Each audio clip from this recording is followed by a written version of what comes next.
Amis investisseurs et amis investisseuses, bonjour à tous. J'espère déjà que tu es en forme et que t'as pas attrapé froid avec le temps de merde qu'il fait en ce moment. Donc oui, au travers de nos vidéos, on parle immobilier, on parle bourse, c'est bien, mais pour pouvoir investir plus, ça serait pas mal, il me semble bon quand même que l'on regarde ensemble comment on peut en garder plus. Et donc aujourd'hui, je voulais quand même te partager un sujet pas vraiment fun, hein, disons-le clairement entre nous, mais quand même assez intéressant qui vaut son pesant d'or. Donc oui, on va parler, mes amis, tiens-toi bien, hein, je vais dire le gros mot, défiscalisation. Avec une première astuce qui réside dans l'utilisation d'un plan d'épargne retraite, alias le PER pour son petit nom, et que j'utilise personnellement et régulièrement. Et avant d'attaquer tout ça, je te laisse quand même le temps de prendre une profonde respiration, le temps justement d'un petit magnéto. Serge.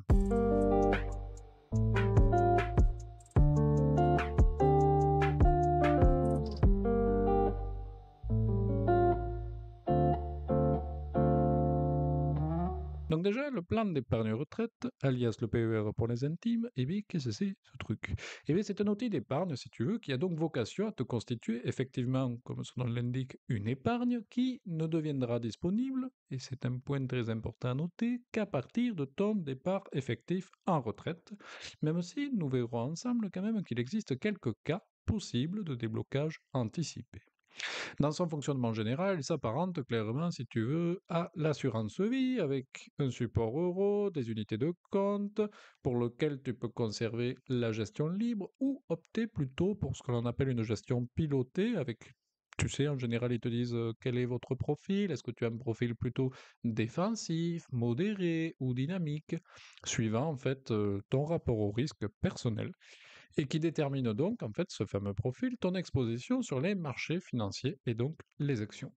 Plus tu es dynamique et plus tu es exposé aux marchés financiers et donc, eh bien, similairement, aux risques et aux variations de capital. Chaque année, sur ce petit PER, eh bien, tu recevras un petit récapitulatif concernant déjà l'évolution de tes sous-sous, la performance de tes investissements, le montant des frais prélevés. Attention d'ailleurs à ce point-là, n'hésite pas à prendre le temps de bien analyser ce point avant de l'ouvrir chez tel ou tel organisme. Et également sur ce récap, eh bien, tu verras aussi les conditions de transfert du plan, si le cœur jamais t'en dit. Pour ton info concernant ce PER, il y a trois typologies grosso modo de PER existants. Le PER individuel, on parlera de celui-là après, et deux PER d'entreprise. Donc pour les deux PER d'entreprise, tu as le PER d'entreprise obligatoire. En gros, c'est un PER collectif souscrit par l'entreprise et pour tout ou partie de ses équipes.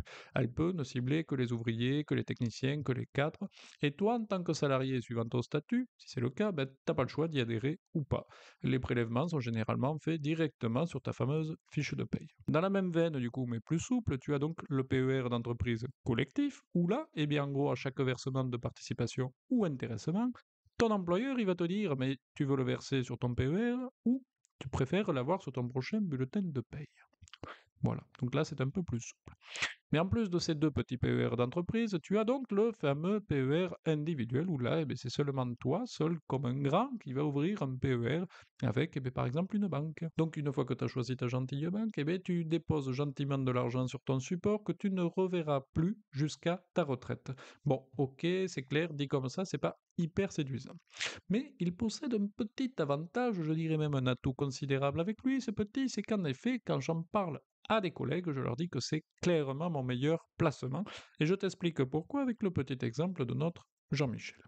Donc Jean-Michel, il a des revenus imposables de 35 000 euros et il est célibataire sans enfant. Le pauvre, il va ramasser. J'en profite au passage pour saluer tous les Jean-Michel qui nous regardent. Si tu veux nous faire un petit coucou dans les commentaires, c'est avec plaisir.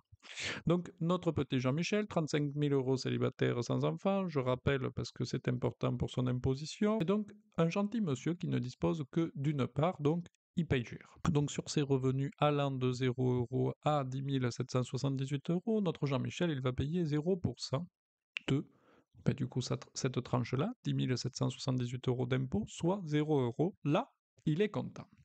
Ensuite, pour sa tranche de revenus allant de 10 778 euros à 27 478 euros, il va payer 11%. 27 478 euros moins 10 778 euros, soit 16 700 euros, fois 11% du coup, soit 1837 euros là déjà Jean-Michel commence gentiment à tirer la gueule. Comme Jean-Michel a la chance de toucher 35 000 euros, il lui reste donc encore une tranche au-dessus, puisque il va devoir payer 35 000 euros moins 27 478 euros, qui seront donc imposés ce coup-ci à 30%, soit 7 522 euros imposés à 30%, ce qui nous fait 2 257 euros. Donc tu vois déjà au travers de ce petit exemple pourquoi on parle déjà de barème progressif ou par tranche de l'imposition sur le revenu. Bref, il aura donc un total à payer, notre petit Jean-Michel, de 2 257 euros, sa tranche de revenu imposée à 30%, plus 1837 euros, son tranche de revenu imposée à 11%, soit un petit total de 4094 euros. Là, Jean-Michel, il n'est pas content. Admettons, Jean-Michel, il aurait mis 4000 euros sur son plan d'épargne retraite individuel, eh bien cela lui aurait ouvert droit à une déduction de son revenu imposable. On parle de déduction fiscale dans le jargon pour ce même montant. Ça veut dire quoi ça? Eh bien Jean-Michel, pour sa dernière tranche à 30%, le calcul aurait été différent puisque son revenu imposable n'aurait donc plus été de 35 000 euros, mais il aurait été de seulement 31 000 euros. Ses revenus imposables antérieurs de 35 000 diminuaient des versements qu'il a effectués sur son petit PER pour 4 000 euros. Donc si on recalcule son imposition pour les deux premières tranches, cela ne change rien. Par contre, à compter de la troisième tranche, le calcul a changé, puisque ce coup-ci, on va non pas faire 31 000 moins 27 478, mais 31 000 moins 27 478, soit 3 522 euros que l'on multiplie par 30%, ce qui nous fait 1057 euros d'impôt à payer pour cette tranche. Donc le nouvel impôt à payer de Jean-Michel sera donc de 2 894 euros. 1057 euros, le calcul qu'on vient d'effectuer, donc sa tranche de revenu imposée à 30%, déduction faite du versement qu'il a fait sur le PER, plus 1837 euros, son imposition qu'on avait calculée tout à l'heure à 11%. Et au global, 2894, ça nous fait quand même pour notre petit Jean-Michel près de 1200 euros d'économie. C'est pas étonnant, c'est 1200 euros, puisque là on est sur sa tranche marginale d'imposition, donc sa tranche max, à 30%. Et comme il a mis 4000 euros sur son PER, il a donc fait une économie d'impôt, notre petit Jean-Michel, de 4000 euros fois 30%, soit les fameux 1200 euros qu'on vient de retrouver. Donc moi, à titre personnel, quand j'ai compris le système, eh bien, tu te doutes que je me suis mis régulièrement et surtout annuellement à verser des sous-sous sur ce petit support. En effet, si je place 4000 euros, eh bien, j'en gagne ou économise 1200 euros. Je fais donc un placement effectif à 30%. Et donc ça, j'achète, comme dirait l'autre. Bon, même si cela est attrayant, que dis-je, excitant, je ne te mens pas, il y a naturellement des avantages et des inconvénients à tout cela. Donc, premier avantage, on en a parlé, l'avantage fiscal, puisque en gros, à chaque petit euro que tu vas placer, te donne droit pour le même montant à une déduction fiscale de ton revenu, ce qui est relativement intéressant. En gros, moi j'ai perçu ça comme obtenir une déduction fiscale pour placer mon argent, chose que j'ai relativement bien vécue. Mais cet avantage, bien entendu, il demeure à un moment donné quand même limité. En effet, ils sont généreux, les impôts, mais jusqu'à une certaine limite, faut pas déconner non plus. Et donc cette limitation, elle est, si tu veux, de seulement 4114 euros maximum par an, ou, il y a ou quand même pour les hauts revenus, 10% des revenus nets de cotisations sociales et de frais professionnels dans la limite de 32 909 euros. Cela veut dire que pour arriver quand même à pouvoir déduire 32 909 euros, il te faudrait toucher un revenu net de cotisation sociale et de frais professionnels de 329 090 euros, ce qui est plutôt pas mal. Si tu es à ce stade-là, je te dis bravo. Mais attention tout de même, ces plafonds-là ne sont applicables que si vous êtes salarié. Et même s'il est plafonné, ce petit montant, il est quand même, tiens-toi bien, rétroactif sur les 3 dernières années. Donc si tu n'en as jamais profité, ça veut dire que tu as, si on prend que le plafond, 4000 euros max par an, à peu près, ça veut dire que tu aurais déjà 12 000 à pouvoir déduire sur tes prochaines années. Donc moi, par exemple, pour la première année où je l'ai ouvert, j'ai commencé à lisser, si tu veux, ces 3 dernières années, et donc j'ai déduit ma première année près de 8 000 euros de mon revenu imposable, et crois-moi bien que j'étais extrêmement content. Plus pour le coup, les impôts sont super sympas et surtout hyper transparents, puisque tu retrouveras ta dernière déclaration d'impôt, justement, mais le plafond annuel que tu peux déduire est le solde restant des dernières années précédentes, pour lequel tu n'en as même pas profité. Et ça, c'est super sympa. Donc presque là, les impôts, ils te disent, mais qu'est-ce que tu fais? Ouvre un PER quand même. Autre point, et pour le coup, par contre, on va commencer à aborder les vrais inconvénients, donc qu'on avait abordé tout à l'heure notamment avec la disponibilité effectivement de ton argent, qui sera donc bloqué jusqu'à ton départ effectif en retraite. Alors ça, c'est quand même beaucoup moins drôle. Mais ce qui m'a plu, si tu veux, c'est qu'il y a tout de même un certain nombre de cas particuliers permettant tout de même un déblocage anticipé.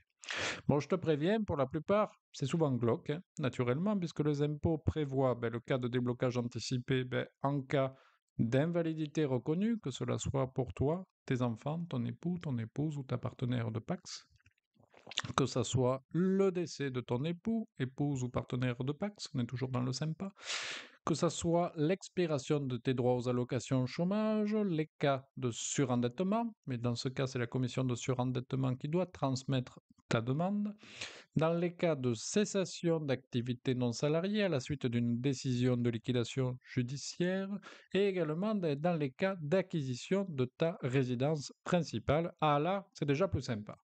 Bon, comme je te l'ai dit, ils ont prévu tous ces cas. Je te dirais qu'il y a 5 cas, comme on l'a vu ensemble, qui correspondent peu ou prou à un accident de vie. Nos 5 premiers cas: décès, invalidité, expiration des droits au chômage, surendettement, cessation d'activité. Et face à un tel cas, quand même, ils sont gentils. Ils ont prévu que tu sois, si tu veux, totalement exonéré d'impôt sur le revenu et de prélèvements sociaux sur tous les versements que tu as faits, et même si tu les as déduits antérieurement. C'est sympa quand même. Et par contre, pour les intérêts obtenus en plus, tu auras droit à 17,20% de prélèvements sociaux, mais seulement, bien entendu, sur la part des intérêts. Par contre, concernant le 6e cas de déblocage anticipé pour ta résidence principale. Alors moi, au départ, si tu veux, j'avais vu résidence principale, je me suis dit trop cool. Et en regardant un petit peu, je me suis dit, ah et non. Puisqu'en fait, là, les impôts, si tu veux, ils se montrent naturellement moins cléments. C'est pas un accident de la vie, c'est un choix. Et donc, c'est en quelque sorte normal, même si ça fait râler. Mais dans un tel cas, tu auras donc tes versements antérieurs que tu as déduits de ta fiche d'imposition qui seront donc exonérés de prélèvements sociaux, merci, mais bien réintégrés dans ton revenu imposable. Aïe, ça fait mal. Et donc, tu peux prendre naturellement un sacré coup de bambou cette année-là, puisque cela va réaugmenter significativement ton revenu imposable. Donc, attention à ces cas, mes amis. Et concernant tes intérêts, tu as application quand même de la flat tax en plus, donc c'est-à-dire 30% sur les intérêts que tu as perçus. Du coup, quelle est la fiscalité si on attend la retraite? Comme on l'a vu avec le cas de la résidence principale, tu comprends bien que si les impôts te permettent de défiscaliser au moment du versement sur ce fameux support, quand tu vas sortir l'engin, ils vont vouloir récupérer en gros tout ou partie de cette économie d'impôts qu'ils t'ont octroyée au départ. Et ça, c'est un inconvénient, je te dirais, quand même très important à garder en lisibilité. Donc alors déjà, tu as 2 cas de sortie en général, en capital ou en rente, tu peux faire plein de trucs. Donc si déjà tu sors en capital, je te rappelle que le PER est en gros comme tout placement, comme décomposé en 2 points: ton versement, celui que tu as défiscalisé à chaque dépôt, ouais, et les intérêts que tu as perçus. Donc concernant la récupération de tes versements, il te faudra également le rajouter sur ton avis d'imposition. Et donc je t'invite dans un tel cas à bien étaler tes rachats là aussi afin de t'éviter un véritable coup de bambou cette année-là si tu sortais tout d'un coup. Concernant la part des intérêts perçus, tu aurais donc l'application également de la flat tax de 30% qui est composée de 12,8% d'imposition et de 17,20% de prélèvements sociaux. Donc en gros, déblocage à la retraite en capital ou rachat de ta résidence principale, nous sommes peu ou prou sur la même fiscalisation. Et tu vas me dire, et si on sort en rente du coup? En transformant ton épargne en rente, tu percevras à vie des revenus complémentaires pour ta retraite. À vérifier quand même et à voir ce que l'on te propose, parce que des fois, il est quand même plus avantageux de sortir en capital. Donc la rente est applicable sur ton impôt sur le revenu dans la catégorie des pensions et rentes, et elle est donc perçue comme une retraite, et à ce titre-là, te permet donc déjà de bénéficier de 10% de réduction avant l'application du barème progressif de l'impôt sur le revenu.